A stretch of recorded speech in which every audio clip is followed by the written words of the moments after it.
जय श्री राम। शंखनाद में आपका स्वागत है।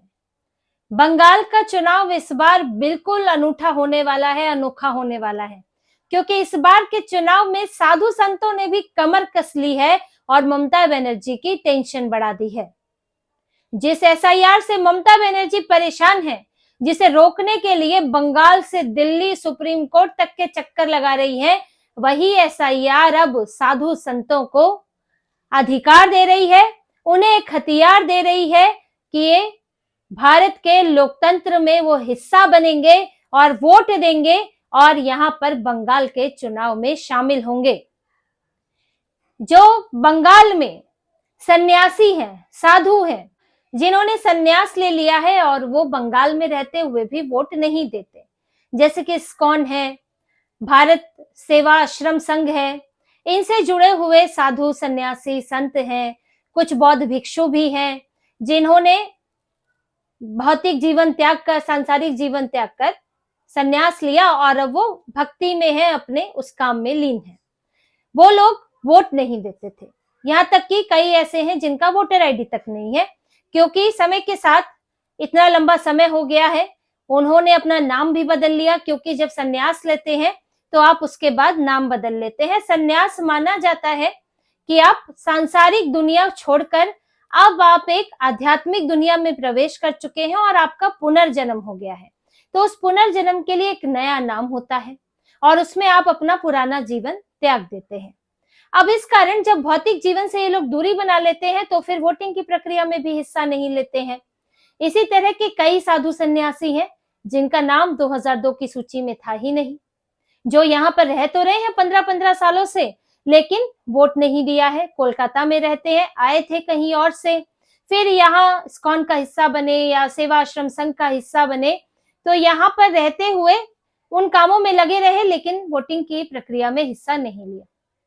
लेकिन इस बार एसआईआर में जो कि गहन जांच हो रही है, उसमें इनको भी उसी एसआईआर प्रक्रिया के तहत वोटर का हिस्सा, वोटिंग लिस्ट का हिस्सा बनाया जा रहा है। ये कोई छोटी मोटी संख्या नहीं होने वाली है और संख्या कोई एक जगह तक सीमित नहीं होने वाली है। ये संख्या अलग अलग इलाकों में भी हो सकती है, क्योंकि संगठन के आश्रम भी है। और कोई, ये तो मैं दो संगठन की इनकी बात बता रही हूँ, इस्कॉन की और सेवाश्रम संघ की। इसमें कई मठ हैं, आनंद मठ भी है और भी मठ है, तो उनसे जुड़े सन्यासी साधु जो है वो हिस्सा नहीं लिया करते थे। पर इस बार क्योंकि सब लोगों को एन्यूमरेशन फॉर्म भरना था और इस बार ये भी तय किया गया कि इन लोगों को भी वोटिंग लिस्ट का हिस्सा बनाना चाहिए, वोटिंग प्रक्रिया का हिस्सा बनाना चाहिए।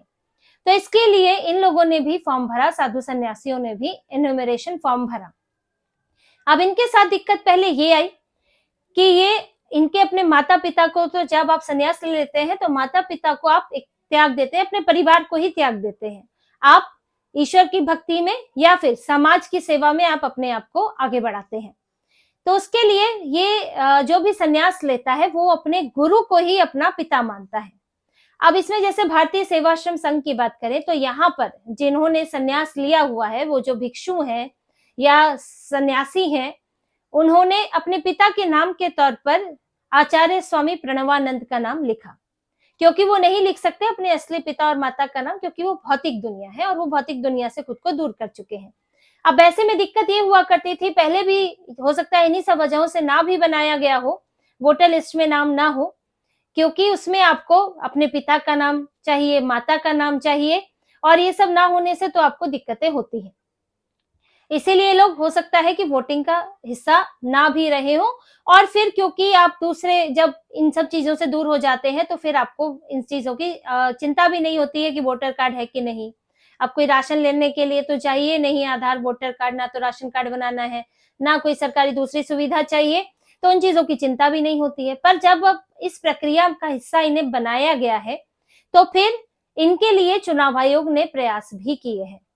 इन आश्रमों से जुड़े हुए लोगों के लिए, जो अपने पिता के नाम के तौर पर अपने गुरु का नाम लिखते हैं, उनको इस प्रक्रिया को समझाया गया। पहले बीएलओ इनके पास गए, फॉर्म भरवाया गया, कुछ नियमों में भी बदलाव किए गए ताकि इस चीज को ठीक से हिस्सा बनाया जा सके सिस्टम का, ताकि ऐसा ना हो कि कल को कोई राहुल गांधी जैसा है कहे कि देखो इस्कॉन में या फलाना आश्रम में से इतने सारे लोग हैं, सबका पिता एक ही है, ये कैसे है? तो राहुल गांधी जैसे तो समझकर भी जानबूझकर ऐसा बोलते हैं या फिर समझ ही नहीं रखते हैं। तो इन चीजों को ये दूर रखने के लिए कि सवाल ना उठे और कोई गड़बड़ी ना लगे, क्योंकि गड़बड़ी है नहीं, इसकी वजह है, तो इसीलिए इसको सिस्टमेटिक तरीके से इसको किया गया और उन लोगों को भी समझाया गया कि अपना आपको कौन से कागज यहाँ देने की जरूरत है।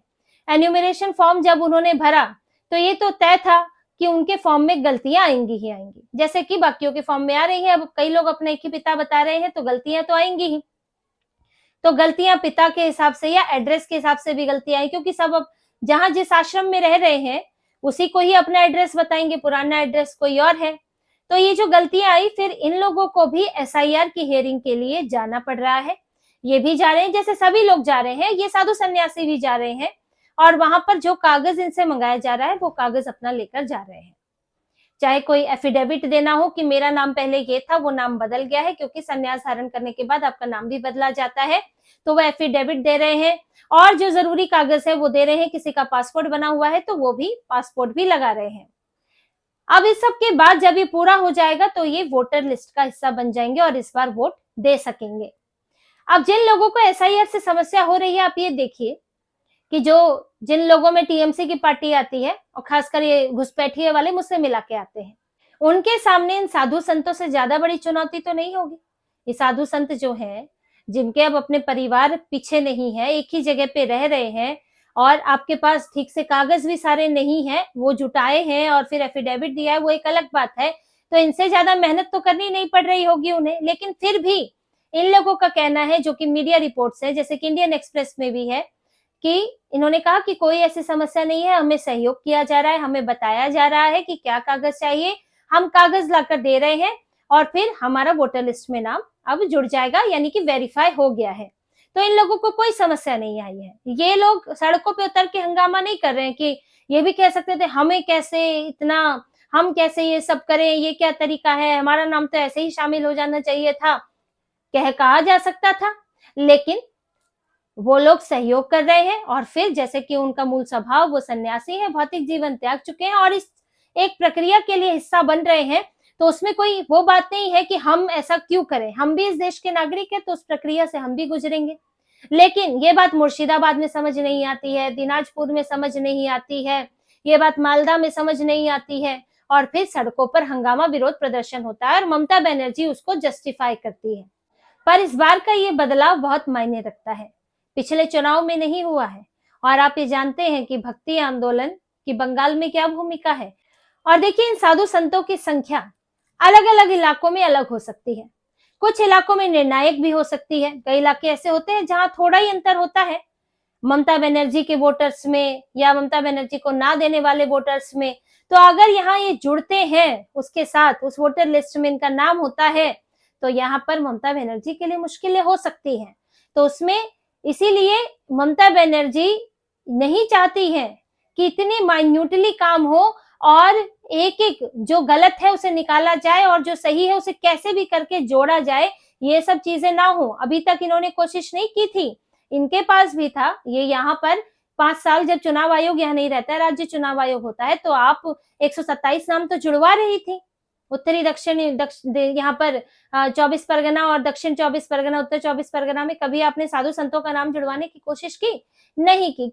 और अभी कुछ समय पहले ही कोलकाता में, कुछ महीनों पहले, इस्कॉन का कार्यक्रम हुआ था, गीता पाठ किया गया था, जिसको लेकर ममता बनर्जी को बड़ी समस्या हुई थी और ममता बनर्जी ने भरे मंच से कहा था कि ऐसे खुले में करने की क्या जरूरत है, अपने अपने घर में गीता पढ़ लो, सब तो घर में गीता रखते हैं तो घर में ही पढ़ ले। ममता बनर्जी को सड़क पे नमाज पढ़ने से दिक्कत नहीं होती है, ममता बनर्जी को खुद सिर पर हिजाब बांधकर रैली में भाषण देने से दिक्कत नहीं होती है, लेकिन उन्हें एक कार्यक्रम में परमिशन लेकर गीता पाठ से दिक्कत हो रही है। तो ये दिखाता है कि ममता बनर्जी की परेशानी ये बढ़ रही है कि इस बार हिंदू संगठित हो रहा है और ममता बनर्जी के तुष्टीकरण के खिलाफ संगठित हो रहा है। और इसमें जो वहां पर काम करने वाले इस तरह के संगठन हैं जो हिंदुओं से जुड़े हुए हैं, अब इसमें जो साधु सन्यासी भी हैं, वो वोटर लिस्ट में अगर उनका नाम आएगा और ये तो तय है कि उनको मालूम है कि कहाँ वोट करना है, कि ममता बनर्जी हिंदुओं की कितनी सगी है, ये सबको पता है। एक आम हिंदू कंफ्यूज हो सकता है, उसको भ्रम हो सकता है, लेकिन जो खुद जुड़ा हुआ है उस क्षेत्र से, उन धार्मिक गतिविधियों में जुड़ा हुआ है, उनको पता होता है कि सरकार से क्या सहयोग मिलता है और क्या विरोध का सामना करना पड़ता है। तो उनको तो पता है कि ममता बनर्जी की सरकार में हिंदू धर्म कितना फल फूल सकता है और ये संगठन कितने दिन जिंदा रह सकते हैं ममता बनर्जी के, टीएमसी के रहते हुए। तो यही ममता बनर्जी की परेशानी है कि जब एक तो वोटर लिस्ट में घुसपैठिए हट रहे हैं और अब ये साधु संत जुड़ रहे हैं और लोग ऐसे जुड़ रहे हैं जो कि सही वोटर हैं, और वो लोग हट रहे हैं जो कि गलत तरीके से नाम डलवा कर बैठे थे, या जो लोग मृत हो चुके हैं, या फिर जो पलायन कर चुके हैं और उनका गलत तरीके से इस्तेमाल किया जाता था, उनकी जगह कोई और वोट डाल दिया करता था। तो जब ये सब हो रही है, शुद्धिकरण हो रहा है, तो ममता बनर्जी की परेशानी तो जायज है। उनको तो दिक्कत होगी ही कि वो जो उन्हें 20-25 हजार वोटों के अंतर से वो जीता करती थी, अब वो कहां से आएगा जब घुसपैठियों के नाम गायब हो जाएंगे। अब ऐसा कैसे हो सकता है कि किसी के 100-200 बच्चे हैं। अब देखिए, जो संस्थान है, धार्मिक संस्थान है, इनके उदाहरण तो कुछ एक जगहों पर होंगे, क्योंकि इनके जो आश्रम है ऐसा भी नहीं है कि वो हर जगह पर है, तो खासकर कोलकाता में ही सिमटे हुए हैं।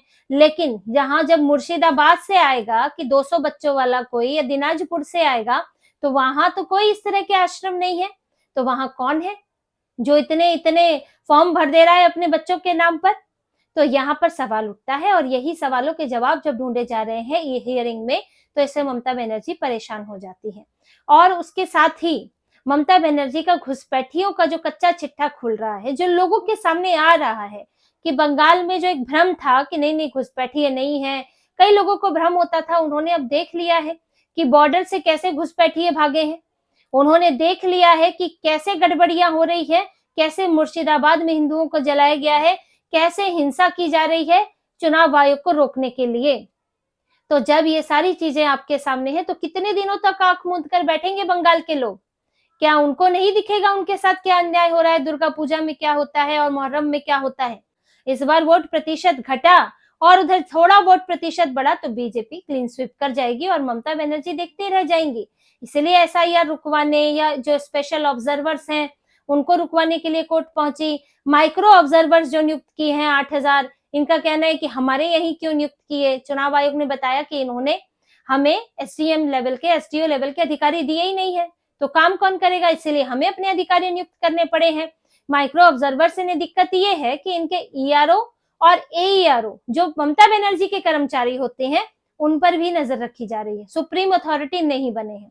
और ममता बनर्जी को लगा था कि भले ही चुनाव आयोग जो भी करे, सिस्टम तो हमारा है, अधिकारी तो हमारे हैं, तो अब आपके अधिकारी भी नहीं रहे, तो इसलिए इन्हें स्पेशल ऑब्जर्वर, माइक्रो ऑब्जर्वर से दिक्कत है, और इनको रुकवाने के लिए भी सुप्रीम कोर्ट पहुंची थी।